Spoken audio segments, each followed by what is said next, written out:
नमस्कार, भारत लाइव देख रहे हैं आप।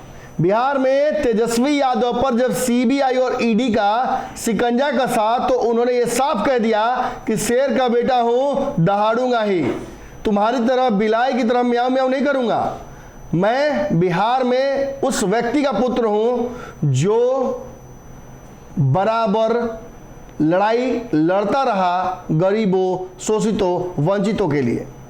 यह लड़ाई केवल तुम्हारे डरा देने से मैं नहीं छोड़ दूंगा। तेजस्वी यादव ने सारी वो बातें कही जिसकी वजह से नीतीश कुमार और उनके समर्थकों को, राजद के समर्थकों को, लालू यादव के मानने वालों को हिम्मत मिल सके, हौसला मिल सके। लेकिन आप समझ सकते हैं कि तेजस्वी यादव इस वक्त किस मनोस्थिति से गुजर रहे होंगे। अपने पिता की राजनीति अपने सामने उन्होंने समाप्त होती देखी। भ्रष्टाचार के आरोपों की वजह से राजद किस तरीके से इस पूरे प्रदेश में, देश में बदनाम हुई, ये उन्होंने देखा है। पिता की राजनीति समाप्त हो गई जेल जाने की वजह से, ये देखा है। स्वास्थ्य समस्याएं जो है उसके बावजूद कानून से शिकंजा उन पर लगातार कसता रहा है, ये देखा है। उन्होंने बिना पिता के कई दिनों तक अपनी जो जीवन है उसको बिताया है, लेकिन अब वही शिकंजा उन पर कसने जा रहा है तो डर तो लगेगा ही।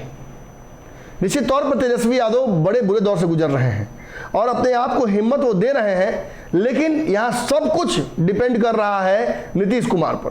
क्या नीतीश कुमार फिर से 2017 की तरह डर जाएंगे? देखिए, मीडिया का एक नैरेटिव चलता है। 4 दिनों से लगभग ये समझाने और बताने की कोशिश की जा रही है। नीतीश कुमार के बयानों और उनके चेहरे के हाव भाव को एनालाइज किया जा रहा है, उनके नेताओं और प्रवक्ताओं के बयान को समझा जा रहा है और भरबेटम सारी बातों को समझाया जा रहा है। लेकिन नीतीश कुमार जो तेजस्वी यादव के सामने ये बात कह चुके हैं कि इनके पिता को फंसाया गया है, वो आखिर तेजस्वी पर जब शिकंजा कसता है तो पीछे क्यों हटते हैं? सदन में जब मांग होती है कि सीबीआई और ईडी को राज्य में घुसने से पहले परमिशन लेना पड़े, ऐसा कानून बना दीजिए, तो जदयू इस कानून पर ढुलमुल रवैया क्यों अपना लेती है? तेजस्वी यादव को इस पचड़े से बचाने के लिए जदयू आखिर कर क्या रही है? दरअसल जदयू कुछ नहीं कर रही है, उल्टा जदयू अपनी तरफ से इस पचड़े से अपने आप को, अपने गिरेबान को दूर कर ले रही है। इसे एक नॉर्मल प्रक्रिया बता दे रही है। अगर केवल ललन सिंह के बयान को देखा जाए, वो भी फेसबुक पर, तो इसके अलावा जदयू ने केवल कोरम पूरा किया है। इस मुद्दे पर विपक्षी एकता की बात करने वाले नीतीश कुमार चुप नजर आते हैं। प्रवक्ताओं को भी, जो दहाड़ने वाले प्रवक्ता हैं, उनको स्पष्ट निर्देश कुछ नहीं दिया गया है। उल्टा एमएलसी चुनाव में जो एक सीट दी गई नीतीश कुमार की तरफ से राजद को, उस सीट पर जो प्रत्याशी उतारा गया उसको लेकर सवाल खड़े कर दिए। नीरज कुमार ने सवाल खड़ा किया कि सुधाकर सिंह के भाई को टिकट क्यों मिला? लोहिया के समाजवाद के मूल के खिलाफ है। जगदानंद सिंह, उनके बेटे, सभी लगातार जब इस पार्टी में जुड़े हुए हैं और पदों पर हैं, तो क्या ये परिवार से अलग हटकर किसी को देना नहीं चाहिए था? जब नीरज कुमार ये बोलते हैं तो इसमें कहीं ना कहीं वो खुद भी फंस जाते हैं, क्योंकि लालू परिवार में परिपाटी ऐसी रही है। बिहार की राजनीति से कोसों दूर रहने वाली उनकी बेटी मीसा भारती बिहार से हर बार राज्यसभा जाती हैं, लोकसभा के चुनाव लड़ती हैं। तेज प्रताप यादव राजनीति में बहुत रुचि नहीं लेते हैं, लेकिन फिर भी चुनाव लड़ते हैं और उनके लिए सेफ सीटें खोजी जाती हैं। तेजस्वी यादव खुद अघोषित सीएम कैंडिडेट हैं। जब भी पार्टी का बड़ा कोई फैसला होता है तो पार्टी मिलजुल कर सभी लोगों पर दबाव कहीं ना कहीं बनता है और वो तेजस्वी को अधिकृत कर देते हैं फैसला लेने के लिए। खैर, ये बातें अपनी जगह पर हैं, हम किसी पर आरोप लगाने नहीं आए हैं, बल्कि हम आपको बताने आए हैं कि तेजस्वी यादव पर अब तलवार कोई और नहीं बल्कि नीतीश कुमार ने लटका दिया है। नीतीश कुमार की तरफ से स्पष्ट निर्देश आ गया है कि अब सुधाकर सिंह को पार्टी से बाहर करने का फैसला तेजस्वी यादव को लेना ही होगा, और अगर ये इस्तीफा नहीं होता है तो तेजस्वी यादव के साथ, राजद के साथ जो गठबंधन है, उस पर फैसला नीतीश कुमार को लेना होगा। क्या है पूरा मामला, आपको समझाते हैं। दरअसल एक प्रेस रिलीज हमें प्राप्त हुआ है। ये जदयू के ऑफिशियल जो लेटर हेड है उस पर प्राप्त हुआ है। इसमें साफ तौर पर जो मांग रखी गई है वो पहले सुन लीजिए। लिखा गया है कि राजद के विधायक सुधाकर सिंह द्वारा लगातार सीएम नीतीश पर हमलावर हो रहना कहीं ना कहीं जो शिष्टाचार है और जो राजनीतिक गठबंधन है उसके खिलाफ है।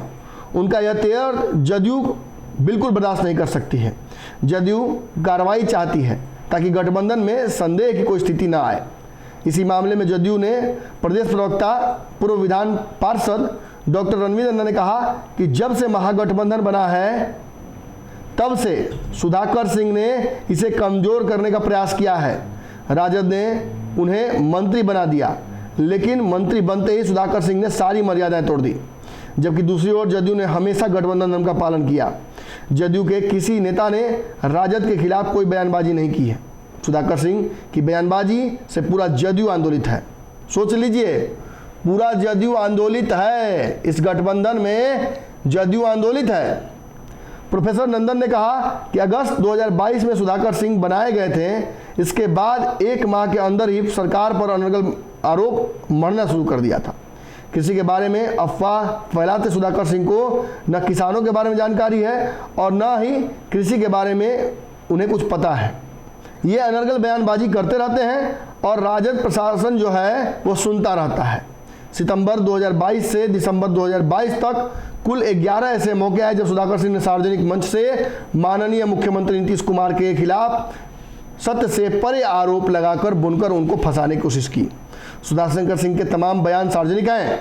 उन्होंने जो जवाब दिया है वो भी सार्वजनिक है। उस जवाब में तो सुधाकर सिंह ने न सिर्फ माननीय नीतीश कुमार के खिलाफ जहर उगला, बल्कि अपनी ही पार्टी के नेतृत्व पर भी सवाल खड़े किए। ऐसे में सवाल उठता है कि माननीय मुख्यमंत्री उप मुख्यमंत्री तेजस्वी यादव के बार बार कहने के बावजूद उन पर कार्रवाई क्यों नहीं हो रही है, जबकि सुधाकर सिंह की पूरी बातें अनुशासनहीनता से प्रेरित हैं। प्रोफेसर नंदन ने कहा कि एनडीए की सरकार में भाजपा के कुछ लोग लगातार नीतीश कुमार पर हमला करते थे। अब भाजपा के नेता इस पर लुत्फ उठा रहे हैं।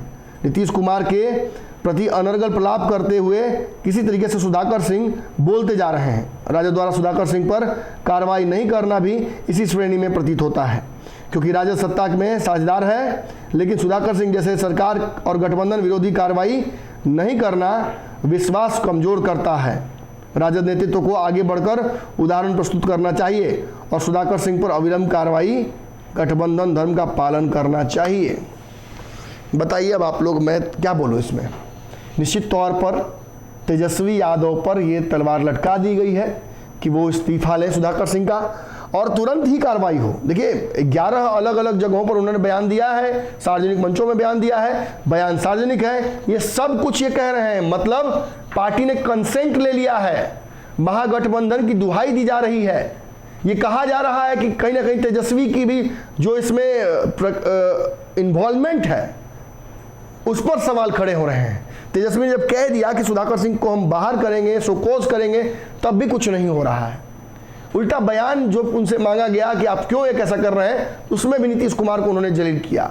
निश्चित तौर पर इसके पीछे एक बड़ी कहानी है और जब से सीडीआई ईडी का छापा पड़ा है तेजस्वी यादव पर, नीतीश कुमार का राजनीतिक पृष्ठभूमि उनसे अलग होने लगा है तेजस्वी से, और उनके बयानों से अपने आप को जदयू अलग करने लगी है, आरोप लगाने लगी है, कई मुद्दों पर अपने आप को अलग बता रही है। निश्चित तौर पर हवाला भी दे रही है कि भाजपा जब साथ थी तो भाजपा कुछ नेता ऐसा कर रहे थे, क्या हुआ उस गठबंधन का हास्र। अब इससे ज़्यादा आपको क्या समझाऊं। बिहार में ये गठबंधन तेजस्वी यादव पर तलवार लटकाने की स्थिति में आ गया है। मैं तो कहूँगा तलवार लटक गई है और अब नीतीश कुमार को जो फैसला लेना है वो लेना होगा, क्योंकि तेजस्वी यादव फैसला ले नहीं पा रहे हैं। ये अंतिम लेटर है एक तरह से, और ये अंतिम मांग है कि सुधाकर सिंह को बाहर किया जाए, उनका इस्तीफा लिया जाए, वरना बिहार में सरकार फिर से गिर जाएगी। तो हमें मत कहिएगा। अगर ये वीडियो पसंद आई और वह बिहार के राजनीति और बिहारियत से सरोकार रखेनी तो सब्सक्राइब बटन दबा के चैनल के सब्सक्राइब कर ली। ओजे एगो घंटी बा, ओकरा बटन दबा देला से कुल सटीक और मारक खबर रुआ मुफ्त में मिल जाई। अगर रुआ पत्रकारिता के हमनी के नया प्रयोग में सहयोग कर चाहतानी तो ज्वाइन बटन दबा दी।